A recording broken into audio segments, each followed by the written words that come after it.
Hey, what's going down? It's your boy James Brown coming to you with Musical Living TV. You already know what it is, man. I got my boy LaMar Merchant coming on all the way from Houston, Texas, by way of Chicago with Flam Gear. Man, I know y'all done seen the shirt that says Drummers versus Everybody. So grab everybody. Let's talk about some business. Let's talk about some entrepreneurship, man. James Brown, Musical Living TV, LaMar Merchant. Let's go.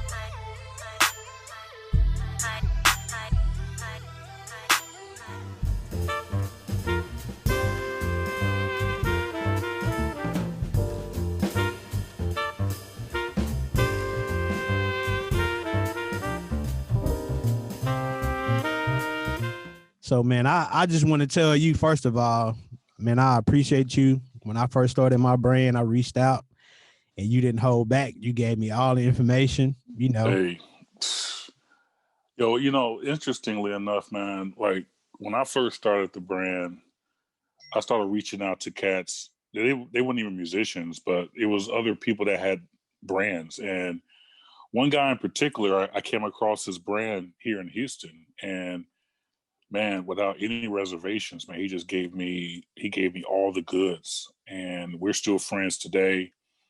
And it's interesting. I basically took with all the information he gave me in terms of how to get things started, where to go, where to find my blanks, printing, design, the whole nine. I just honed my own and just kind of, just like a musician, man, just kind of you take little bits and pieces from other musicians and just kind of create your own thing.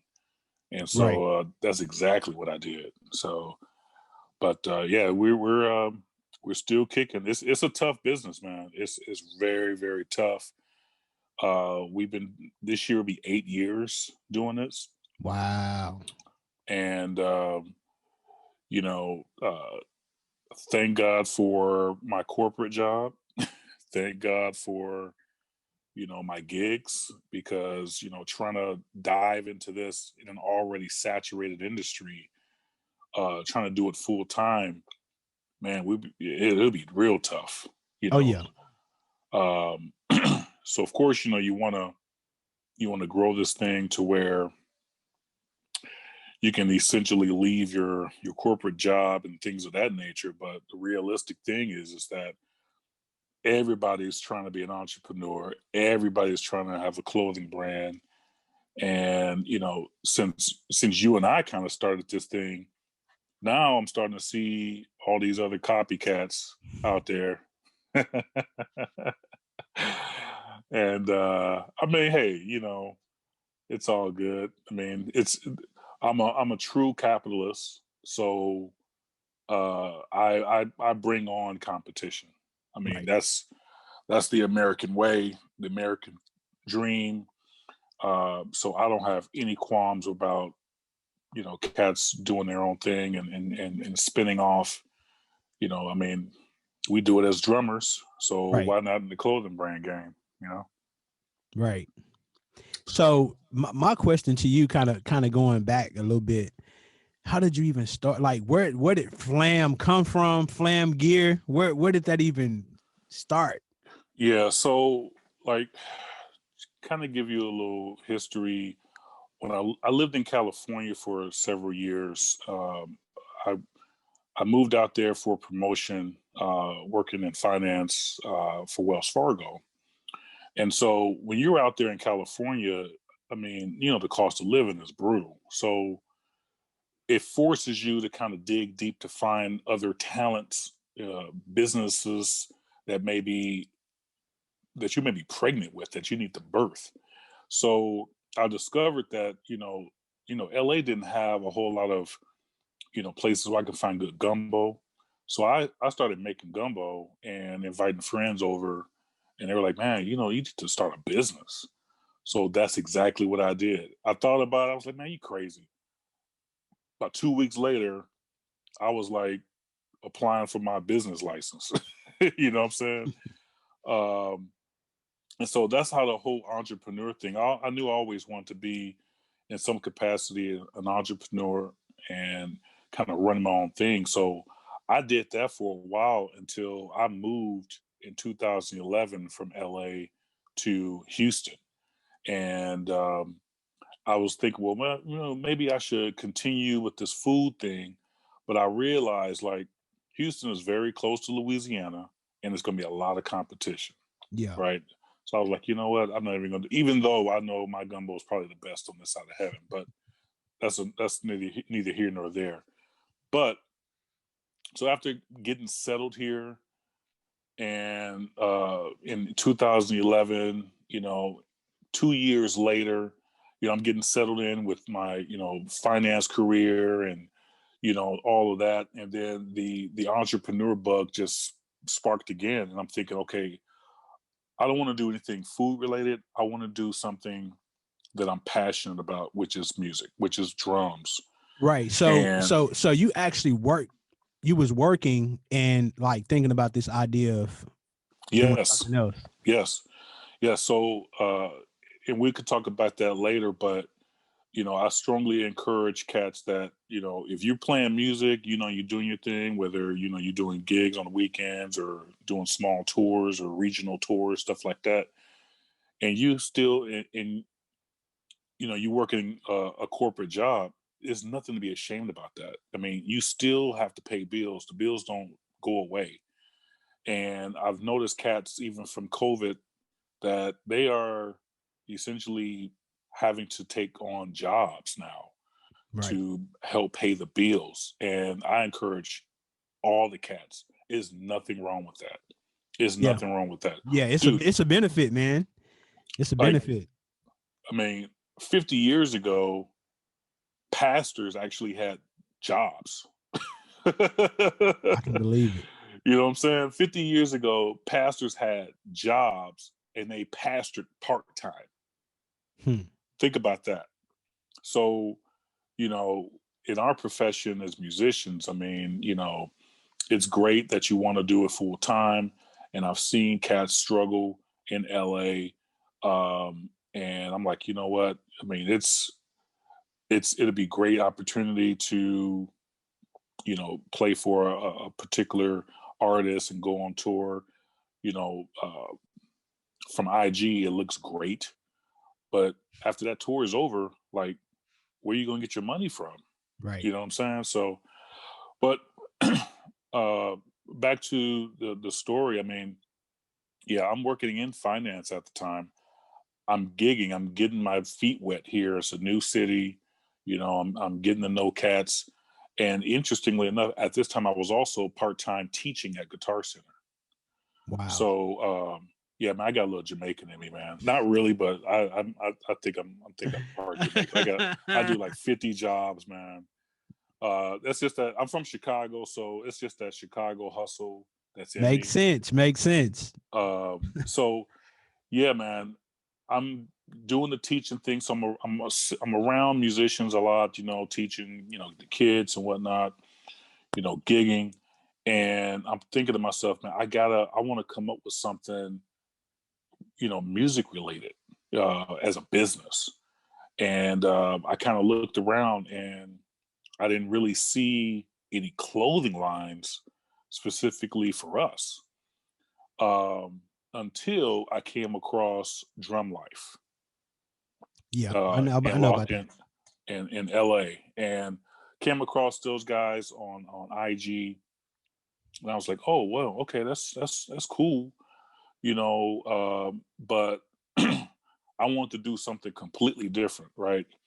So our whole model was uniting drummers worldwide. I wanted drummers not just in the Black community. I wanted to connect with drummers everywhere, like on different continents. Yeah.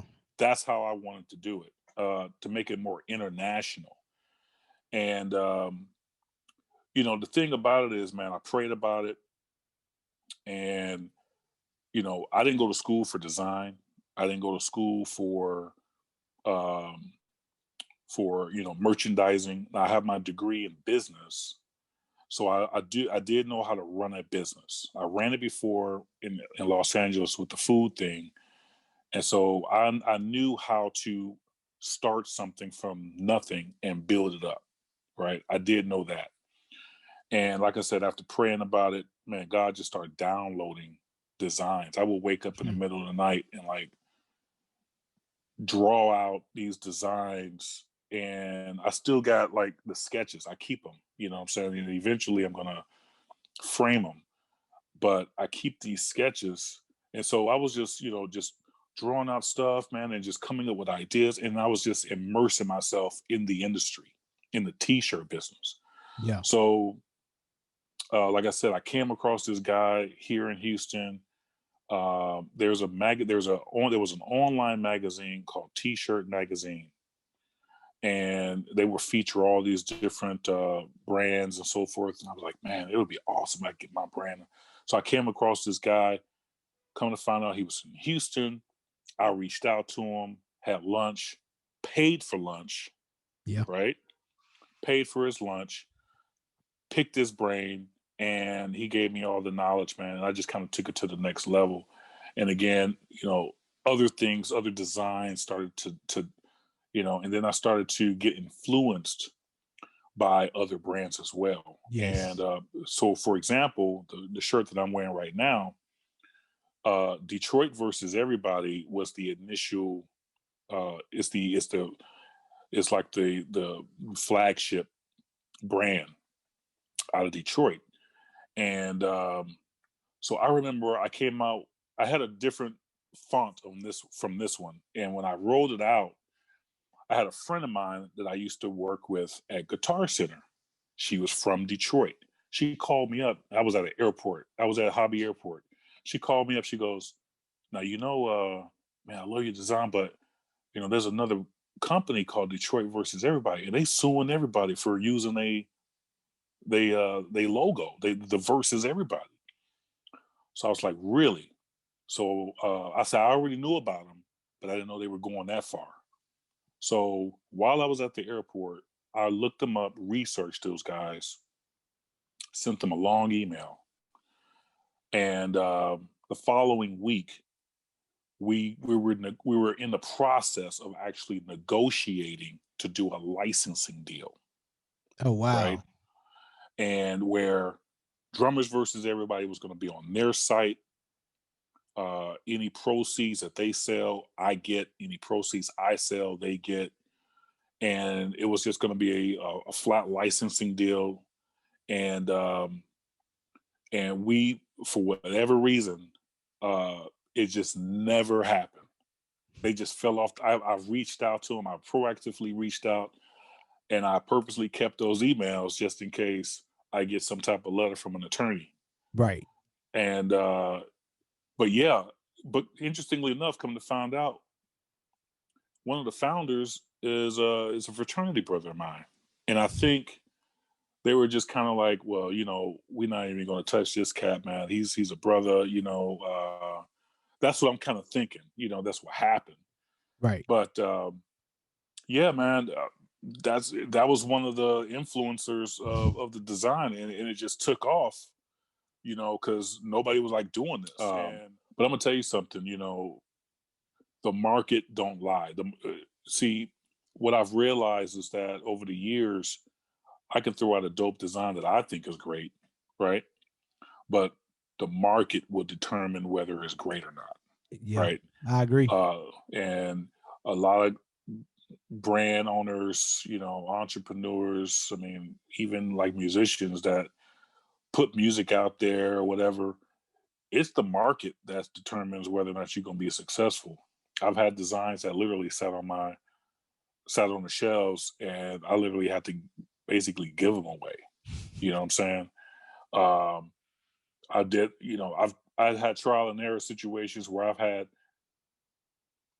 triple X's and double X's sitting on my shelves because nobody was buying those.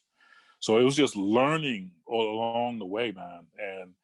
And that's how I was able to, when you reached out to me, is to, I think God set that up to where I needed to get all this information, wisdom, and bumps on the road so I could pass that along to somebody else. Right. And because this industry is challenging, like I said before, and you got to be motivated. I mean, there's been days where I don't even want to post nothing. I'm like, what's the use? And 3 years ago, IG changed the algorithms, so your posts are not even hitting all of your followers. Yep. So right then I had to pivot. I had to come up with other ways and try to find other platforms. I got on TikTok now. I mean, it's you're trying to trial and error even on these other platforms. And because everything is with technology now, man, everything is changing rapidly. Right. And so yeah, man, that's where we are. I mean, COVID, it really took a toll on us because typically every year during the springtime, there's battle of the band competitions. There's drumline competitions. Whether it's DCI, WGI, certain HBCUs. They have their competitions, and so I will set up shop, do a little pop-up shop thing, and have a really good sales day. Right. And that would help catapult going into the summer, because you're using that revenue to reinvest and get new stuff. Well, guess what? That didn't happen. That did not happen. Everything got shut down. You're still trying to market online, and that could be challenging too.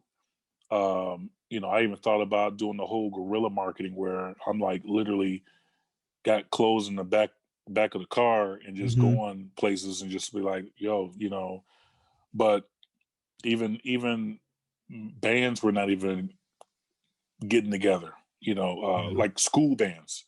Right. So so hopefully, man, that'll change soon and we could, get the brand out there. And I tell all the entrepreneurs, be prepared to invest, because all of the funds from getting the shirts made to paying for your website, right? Paying for taxes, paying for your licenses to stay, because we're an LLC. All of that, you have to think about that. All of that's not, I'm investing in that on from my personal, Right. Most of that is being paid not from revenue from the brand, from the brand. Yeah. So yeah, if you don't have a job that can, or some type of other income to uphold your brand, I mean, you're gonna fail. Yeah. And I mean, you made a point about, the online stuff, like, man, with Instagram and Facebook and all that, man, it's an advertising company. So if you're not paying, they forcing you to pay. And I get it. It's a genius marketing tactic to make money. It's useful if you're consistent with it, right? Right. And so I think that's where one of the strategies we decided to go with this year is to consistently do ads, at least probably, I don't know, 2 to 3 a month to start with. And I did a web Zoom call, what have you, with this entrepreneur that was teaching how to use that technology. And they said, probably by the 14th ad, the algorithm starts to kick in, and you start to get your stuff start to spread out to most of or all of your followers, and even some of your non-followers. Right. So it's just the consistency of it. you know. But it's nothing like good old fashioned face to face though, too, you know. And if we could find some areas to do that, I mean, they have here in Houston, they have you know, they do either once or twice a month, where they have all Black entrepreneurs that are, you know, they want to set up their tables and kind of their displays and sell their stuff. And so we've been thinking about doing that as well, you know, just to at least get the brand out there some more, Right. so physical eyeballs can get on the brand. So yeah, man, we just trying to find different stuff, man. You know, Right. Yeah, and I think that's always gonna be the way, man. Getting out there talking to people, you yep, know. I mean, I've even done it. I'm not sure if you've done it, giving some stuff away to like influencers, you know. no doubt. Give You it know me, away, I mean, you know. a lot of the cats that you see that you know, that are big name, you know, drummers or whatnot. I mean, 9 out of 10 times, them shirts they're free. Yeah, and I think that's one thing that a lot of us fail to do, or some of us don't really understand, because it's like people reach out to me like, man, how you get such and such away your shirt? Just ask. Yep, just Ask, ask. or you got to be paying attention on their IG and just reach Yes, out, man. And I'm gonna share this with you. One thing I learned is don't send a long message. Like most people don't like to right, look at long messages. What I do is I right, do a voice memo. I send a right. voice memo and I talk to him, because you can push play on that voice memo and keep doing what you're doing. You don't got to read nothing. Yep, And I've been noticing I'm getting my response level up by just that's doing that. interesting. Yeah. Interesting. Don't send Yeah. it. Don't Okay. send a long email or long message. Nah. Yeah. Do that voice memo. Bet. Bet. Yes, I'm gonna sir. start doing that. Start doing that. Yep. Yeah. I mean, a lot of the cats that I like, I mean, I'm fans of. You know, I got their phone numbers and it locked in, so you know it's Right. easy for me to give them a text and, you know, hey, let them know, hey man, I'm still like to send you out some stuff, you know, and you know, it's worked. And you know, I think again over time the market tells you what where you need to go with your brand. I've noticed that some of the major cats, they're starting to do their own thing, their own Yeah. branding. Yeah. And so now I think they kind of like figured it out. Like, wait a minute, I'm an influencer. I might as well get my own brand and brand myself, and make some money that way. Yeah. You know, and I respect that. But my philosophy was this: like, there's probably, I don't know. I kind of did the math. There's probably over 1 million drummers worldwide, right? Yeah. It doesn't seem like a much, but that target market of 1 million possible customers, I mean, if I can get 1% of that, Yeah. yo, I mean, that's huge. Yeah. You get 1% of that times the average price of your shirt, that's huge. So you got to tell me this, because I don't think I still know. What is the meaning of Flam Gear? Okay. I don't think because I know what a Flam is, but Yes, is there like anything else behind Flam Gear? absolutely. So uh it's a two-parted meaning, right? Two-part meaning. It's it, I it's an acronym Okay. but it's also, like you said, a rudiment, the flam rudiment. And the flam rudiment, the musical note, is the only note that drummers can play. So it creates uh like a secret society of drummers, that we're the only musicians out of all of the musician groups that can actually play a flam. Okay. So that right there creates a camaraderie, a brotherhood, sisterhood, right? Almost like a fraternity, right? The other component is the acronym, and the acronym is for loud anointed musicians, Okay. Wow. right? Yeah, Wow. That sounds deep. All yeah, right. yeah. Like I said, you know, interestingly enough, it started off. It is. I did a play on words. It didn't. It didn't start off like that. It was in the beginning. Uh, for loud ass musicians. Oh, wow. Just to be a joke, right? And then one day I was at my church that at the time that I was attending, they gave an opportunity for entrepreneurs to set up shop in the foyer. And I was set up next to this lady that had a jewelry business. And so her and I were talking and whatnot, and I was trying to tell her, and I couldn't even tell her what the meaning was because I'm inside church. Right. And so I had to show her, and she was like, she kind of chuckled. And then she was like, she looked at me, she was like, you might want to change that to for loud anointed musicians. Wow. And man, my spirit just got vexed, right? My flesh was like, man, I ain't changing that, man. No, that's corny. That's corny. You know what? I ain't doing that. About a week later, I don't know if you remember Mark Brunette, the producer. He was running the Bible series on NBC. Mm-mm. And he went through the entire Bible on TV. He did it every week. It was a break. It was. I don't know if you could find it, but anyways, it got to the point where it got to the story of David, and David, Saul at that time was trying to kill him, right? But he couldn't kill him because he said, I can't kill him because he's anointed. Mm. It was David was going to kill Saul.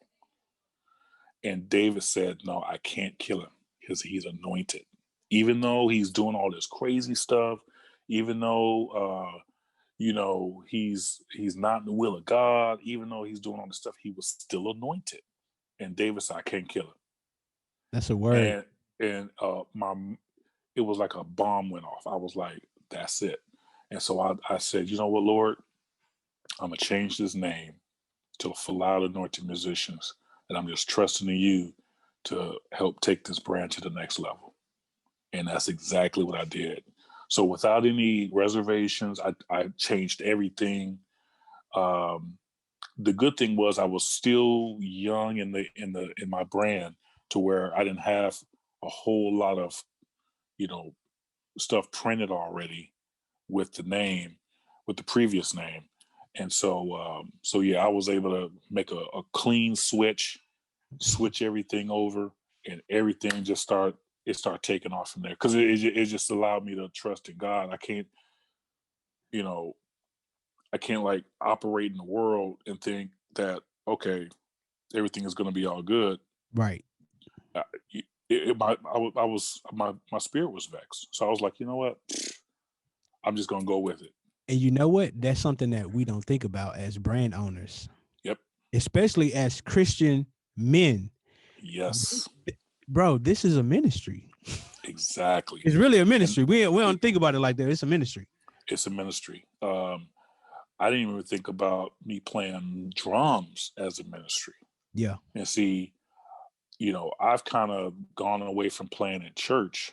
Now I fill in from the main guy that the church I go to currently, but I don't go out. I don't play for a church full time like I used to. So I have to do a lot of other shows. I'm in like 8 different bands right now. It's ridiculous. Oh, wow. It's ridiculous. And even during a pandemic, we're still working. Right. So, nice. However, me playing drums, man, it is a ministry. And because I'm anointed to play this music, even though I may be playing a secular song, you know what I'm saying? It's touching somebody. Yeah. Because I get people come up to me all the time, like, man, I love you playing. And it gives me an opportunity to kind of talk to them, encourage them. That's it. You know what I'm saying? And that's because, God didn't send us, he sends us out in the world. You can't be in church all day, amongst your own people. Right. That's boring.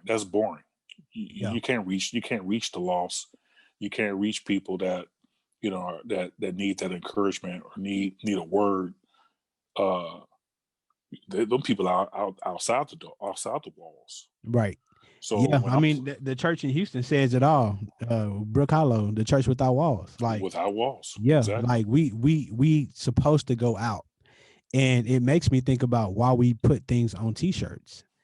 It's Right. to spark a conversation that leads to that next Yes. thing, you know, because we Yes. are encouragers, you know. So with us being encouragers, whatever they see on your shirt, drummers versus everybody, now it's this, and then it's gonna spark a conversation, and now Yeah. you Yeah. gone. And you can even get to salvation with that. You know, it's just so many Exactly. ways that you can Yeah. take the conversation, man. You might keep somebody from killing themselves that night. Exactly. Like, it's Exactly. so much that can stem from just a saying on a t-shirt.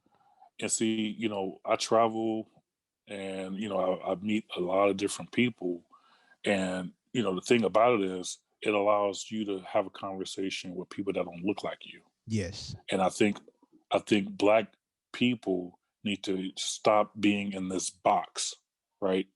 Because everybody is not out to get you, right? Right. And you know, if you are part of the anointed, then you don't see color anyways, Hmm. right? There Facts. is no color. There's no color in heaven. There's no Facts. ethnicity. There's no such thing as race, right? So it allows me to have a conversation with people from old white ladies to, you know, Indian people. They see the shirt, they, you know, like, oh, okay, what does that mean? You know, Yeah. I've had for loud anointed musicians shirt, and people would actually try to challenge me and say, what does the anointed mean? And when I tell them, they're like, okay, okay. Because the world sometimes will take biblical sayings or biblical principles and perpetrate it and pervert it, Hmm. right? So For, tell me this. What's your answer to that? When they say, okay, so what do you mean by anointed? What is that? What's your answer? so I let them know that, you know, being anointed is something that it's an appointment, it's a gift, that's something that came straight from God inside of me.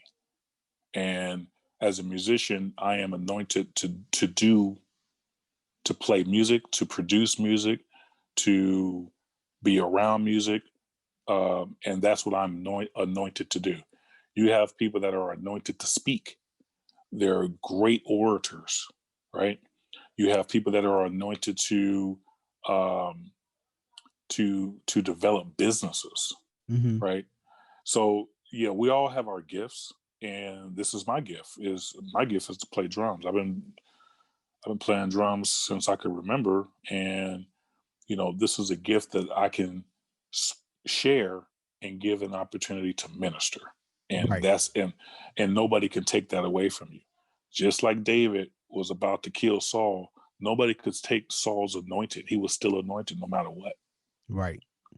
You know, Yeah. you gotta let God handle that. And that says a lot about the gift, because the gift is given without repentance. Like, Exactly. and it's, I hate to say it, but it's true. Like, no matter what we do, the gift is the gift. Even if we decide not to give it back to God, it's still a gift that He gave to us. It's still a gift. You You know. have, and it's a responsibility. Yeah. It is a responsibility. You know, it's just like if a pastor, you know, has gone sideways, which we're starting to see a lot these days. You know, they're still anointed to do that. Now, they may have to be sat down. They're still anointed to be. They're still called. You know, now they have to get it right, repent and get it right. But you know, uh, yeah, your anointing, and you can lose your anointing too. I mean, if you go too far left, I mean, you can Hmm. that anointing could be stripped away. Look at what happened to Samson in the Bible. Right. Okay, so you know he disobeyed. You know, hanging out with Delilah, who was worshiping other gods. You know, it was a level of disobedience. He fell. He succumbed to her beauty and lore. She cut his hair, and his anointing was gone. Now, real quick, you mentioned like you work, you know. Yes. So are you still in the financial industry, or what do you actually, what are you currently doing right now? Yeah, so I'm still in the financial industry, and so I've been doing this for the past, in this same vein, for the past 15 years. Um, Actually, longer than that, 16. This will be 16 years now. So I work in the auto finance division for BBVA, the Okay. bank, and so I work with several other financial institutions as well, other banks, but it's been the same, vein in the auto industry, auto financing. Right. And so I go and I market to. I have a assigned amount of dealerships that I go to and market to them, to do business. Okay. And so that's what I do. And you know, the blessing is that it pays well, so I'm able to, you know, uh, I'm able to fund the brand because what I'm saying, the brand ain't funding itself yet, so I'm able to fund the brand. So yeah, man, I mean, I've been doing this for years, and it allows me flexibility. I set my own schedule. I work from home. This whole COVID thing where people working from home, I've been doing that. Hmm. I've always worked from home. I've always worked, from the car and home, and set my own schedule. That's never changed. It's been that way for 16 years now. Wow. Yeah, yeah. Uh-oh. So, yep, Something changed here. Hold on. Man, that's crazy. yep. So yeah, man. I mean, if cats out there, are looking to still play music and whatnot, I mean, and try to hold down some type of job. I mean, I would recommend try to find something, man, that allows you some flexibility. Right. Because at one stint, I worked in an office when I lived in California, and it wasn't as flexible. And I was late to gigs all the time. It was brutal. Yeah. Yeah. Yeah. I Yeah. I, Yeah. I ended up getting kicked out of the band for real. I mean, uh, some of the gigs were 2 hours away out in the desert, and at some of these casinos. And I'm trying to you know, get my boss to let me get off early so I can hit the road and fight through traffic. I mean, Yeah. I don't know if you've been to LA, but like during rush hour traffic, it's brutal. It's Yeah. brutal. And so it got to a point, man, where it was overwhelming for the rest of the band. I mean, at one point it got so bad where the guitar player had to end up playing on the drums until I showed up. Yeah, it was Yeah. You bad. was on your way out. Yeah, I was on my way out. So that quickly changed, especially after I moved to Houston. I got back in the where I'm able to be outside and kind of have my own schedule. So, Right. So mhm. tell me this: how do you feel like your corporate job has like prepared you for business?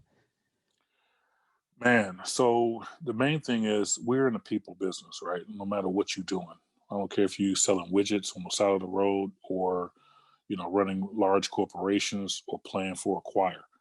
It's the people business, and some of the attributes I'm able to transfer from the corporate world to being a musician is being able to communicate, right, clearly and effectively, right. I've seen where a lot of musicians do not know how to communicate. They're introverts. Personally, they they're monsters on stage, but when you get them off stage and try to have a conversation with them, they freeze up. They don't know how to look people in the eye.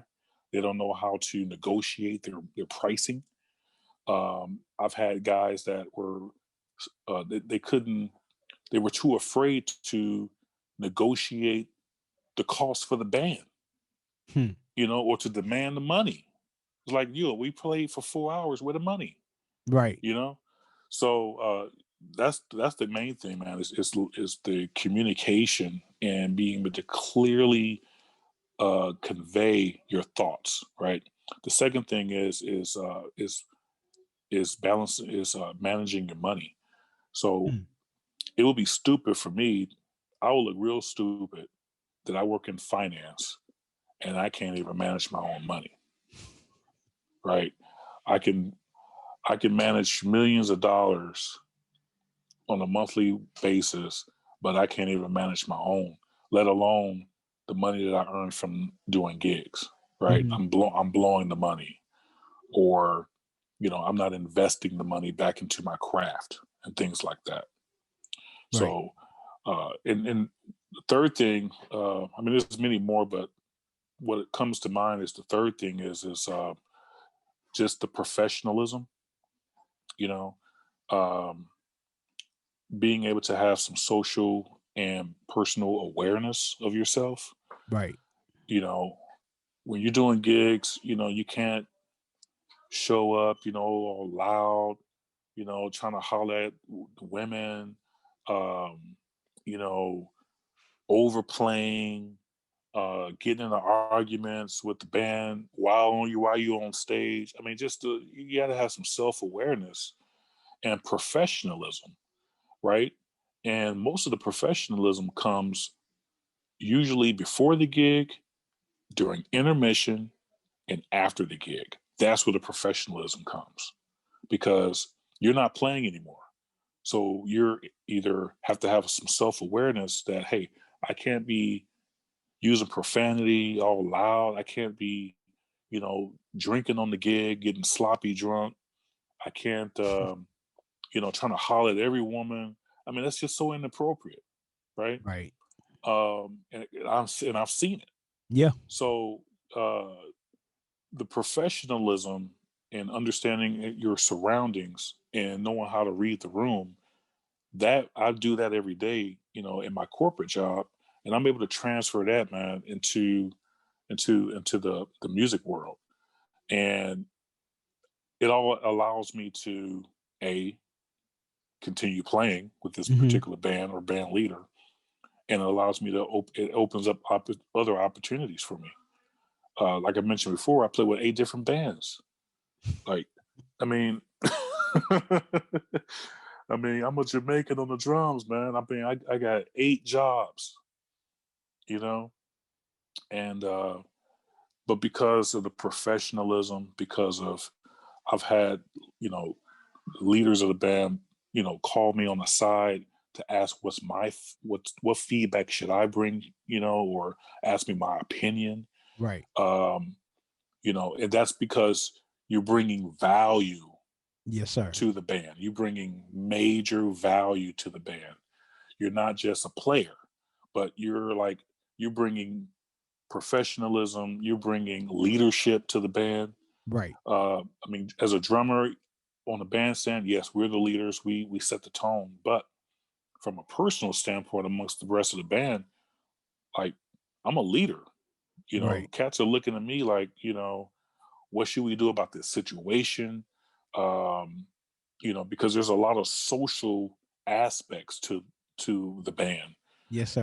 We have to interact with one another, interact with the crowd, interact with, you know, uh, the venue owners or managers, um, all these different people, man. And, it's just a matter of bringing that professionalism. Right. And that's key, because that professionalism is that one thing that will keep you on the gig Yep. longer than your ability to play, man. Because that's something that we have to stress is you can be a killer drummer, a killer musician across the board, but Yeah. if you're an introvert and you don't know how to talk to people, you're not professional. When Yep. I'm gonna throw one in here too, something that we help with, what you look like. Dude.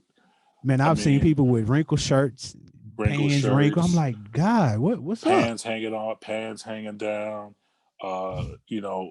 It's a dress up occasion. They show up in gym shoes.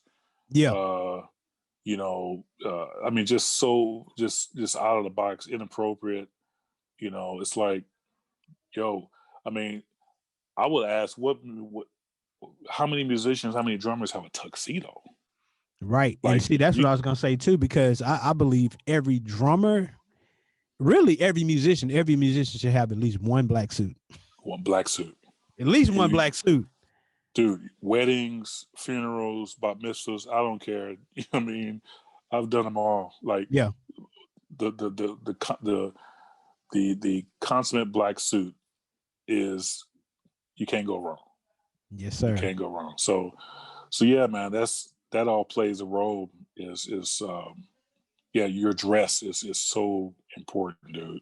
You know, and that's where the self-awareness comes in too. Yeah, of course. Yeah, because you know? can definitely get sent home. Coming there all wrinkled, thinking you about to play a gig, and you said nothing. They're like, "Hey, you got an extra shirt in the car, right?" It's like, "Nah, this is right here." All right, well, exactly. Everybody in black, you show up in a red sequence vest. Yeah, trying to be swagged out. Trying to be swagged out. You know. So, but sent home. Yep. But yeah, man. I gotta ask you this as well. I ask everybody this. Okay. What is that one thing that you would tell anybody that's inspiring to be a entrepreneur, you know, be in the t-shirt business? What advice do you have for that person that's trying to do it, next generation? What advice do you have for them? Man, it's a lot I can add to that, but I would say, for one, do your research, right? Do your research, and the other component is don't make any excuses, because nobody gives a what. Nobody cares, and nobody owes you anything. Nobody owes you an understanding. Like, if you're not selling, or you get hit by the IRS because you forgot to pay your taxes, or the county's coming down on you because you selling product and you don't have a seller's license, that's on you. You can't. There's no excuse. You have to do your research, and you have to hold yourself accountable. I mean, and I'm gonna tell you, and the reason why I say that, other than other things related to business, is we live in a world today where no one's holding themselves accountable. Everybody is pointing the fingers, and it's everybody else's fault other than themselves. Right. I have a huge problem with that. I grew up old school, where, I was held accountable, and, I understand the level of authority. I understand authority, so it's that all plays together, and I don't make any excuses. And so if I fail, I earn the credit for failure. If I win, I earn the credit for winning also. Right. It's nobody else has anything involved in that. Right. So that's the thing I would tell, entrepreneurs, or and even cats that are actually have a business already. If they're not doing these things, they need to. That's an opportunity for them to change and start looking at themselves in the mirror, because nobody cares about your tears. Nobody cares about,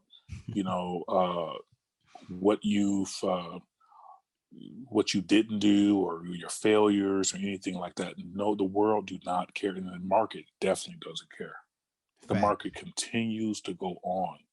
You wake up tomorrow morning, at 8:00, the stock market has started on the East Coast. Yeah, it's moving. Okay, and so there's nothing you can do about it. So you can't make any excuses. Yeah, that's facts, man. I totally agree 100%. Yes, sir. Yes, sir. Yeah. So what's next for Flam Gear, man? What you got coming up? You ain't got to tell us everything. I know you got so much going on. You're the man of 8 bands, and so yo, I'm gonna give you a dread wig, man. Since Bob Marley's birthday was the other day, man, I'm gonna have to. Man.